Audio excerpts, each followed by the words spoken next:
Hello, നമ്മുടെ big ബോസിന്റെ finale എത്തി. നാളെയാണ് നമ്മുടെ ഫിനാലെ. അപ്പോൾ ഞാൻ കുറച്ച് കാര്യങ്ങൾ പറയാനാണ് കേട്ടോ ഞാൻ ഈ വീഡിയോ ചെയ്യുന്നത്. വേറൊന്നുമല്ല, ഒരു റീയൂണിയൻ നടത്തി നമ്മുടെ ബിഗ് ബോസിൽ.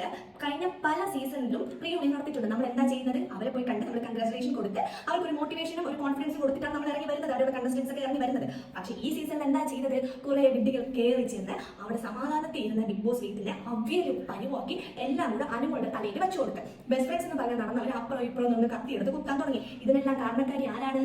നമ്മുടെ ശൈത്യ. ബാഹുബലി തേർഡ് ഇറങ്ങാൻ പോകുന്നു. ശൈത്യക്ക് ഒരു വേക്കൻസി ഉണ്ട് അവിടെ. ഞങ്ങളെല്ലാം പറയുന്നത് ശൈത്യ കട്ടപ്പ അയക്കാൻ മതി എന്നാണ് പറയുന്നത്. കാരണം ശൈത്യ പോലത്തെ ഒരു വൃത്തികെട്ട കട്ടപ്പ വേറെ ഒരിടവും ഇല്ല. കട്ടപ്പ ബാഹുബലി ഫസ്റ്റിലും സെക്കൻഡിലും വന്ന കട്ടപ്പയ്ക്ക് കുറച്ച് അന്തസ്സുണ്ട്. ഈ ശൈത്യം എന്താണ് കാണിച്ചത് അവിടെ?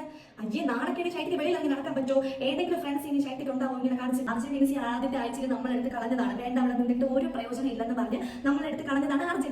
ഈ റിയൂണിയൻ കയറി ചെന്നിട്ട് അവിടെ കുറച്ച് ഷോ ഓഫും കാര്യങ്ങളും കാണിച്ച് ഇത് കാണിച്ചിരുന്നു എന്നുണ്ടെങ്കിൽ അവിടെ ഒരു 3 ആഴ്ചയെങ്കിലും ആർജെ നിൽക്കാമായിരുന്നു. പിന്നെ നമ്മളതിനെ എടുത്ത് കളയും, അത് വേറൊരു കാര്യം. കാരണം നമുക്ക് അക്സെപ്റ്റ് ചെയ്യാൻ പറ്റത്തില്ല. പക്ഷെ ഇപ്പൊ ചെന്നിട്ട് അവിടെ കാണിച്ചത് എന്താണ്? സമാധാനത്തിൽ ചെന്ന് അവിടെ ഒരു കൺഗ്രാജുലേഷൻ കൊടുത്ത് നല്ല വാക്കുകളും പറഞ്ഞ് ഇറങ്ങി വരാനുള്ളതല്ലായിരുന്നു. അവിടെ എന്താ കാണിച്ചു കൂട്ടിയതെല്ലാം കൂടെ. ഈ യൂണിയനിൽ കയറി ചെന്നതിൽ നമുക്ക് കുറച്ച് സമാധാനമായിട്ട് തോന്നിയ ലക്ഷ്മി അത് പറഞ്ഞറിയിക്കാൻ പറ്റത്തില്ല. പുള്ളിക്കാരി എന്താണെന്നുള്ളത് പുള്ളിക്കാരി പറഞ്ഞ് തെളിയിച്ചു കഴിഞ്ഞു. ഇതിൽ തന്നെ നമുക്ക് പുള്ളിക്കാരിക്ക് ഒരു സ്ഥാനം കൊടുക്കാൻ പറ്റി. അതുകൊണ്ട് തന്നെ അഭിലാഷ്, ഒനിയില്, പിന്നെ നമ്മുടെ മസ്താനി, ഇത്രയും പേര് മസ്താനിയൊക്കെ ഭയങ്കര നെഗറ്റീവായിട്ടാണ് പുറത്തിറങ്ങിയത്. എന്നിട്ടും നമ്മൾ അകത്ത് ചെന്നിട്ട് ആരെ കുറിച്ച് ഒന്നും പറഞ്ഞിട്ടില്ല. ആർജെ ബിൻസിയുടെ ചെറുതായിട്ടൊന്ന് കോർത്തു. അത് ബിൻസിക്ക് ആവശ്യം ചോദിച്ചു മേടിച്ചതാണ്. അതുകൊണ്ട് ഞങ്ങൾക്കൊന്നും പറയാനില്ല. നിങ്ങൾ ഹാപ്പിയാണ് ബിൻസിക്ക് കൊടുത്തതിന്. പിന്നെ ബിൻസി തിരിച്ച് മറ്റേ കാലമികാരായിട്ട് എന്തൊക്കെ കാണിക്കുന്നുണ്ടായിരുന്നു. എന്തിനു വെറുതെ ഇതൊക്കെ കാണിക്കേണ്ട സമയത്ത് കാണിക്കണം. ഇപ്പൊ കാണിച്ചിട്ട് ബിൻസിക്ക് യാതൊരു പ്രയോജനവും ഇല്ല.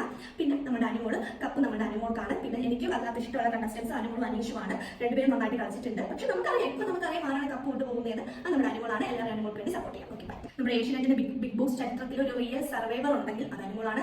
അനുമോള് കാണിച്ച പേഷ്യൻസ് വേറെ ആർക്കും ചെയ്യാൻ പറ്റത്തില്ല. അതുകൊണ്ട് ഐ ലവ് അനുമോൾ.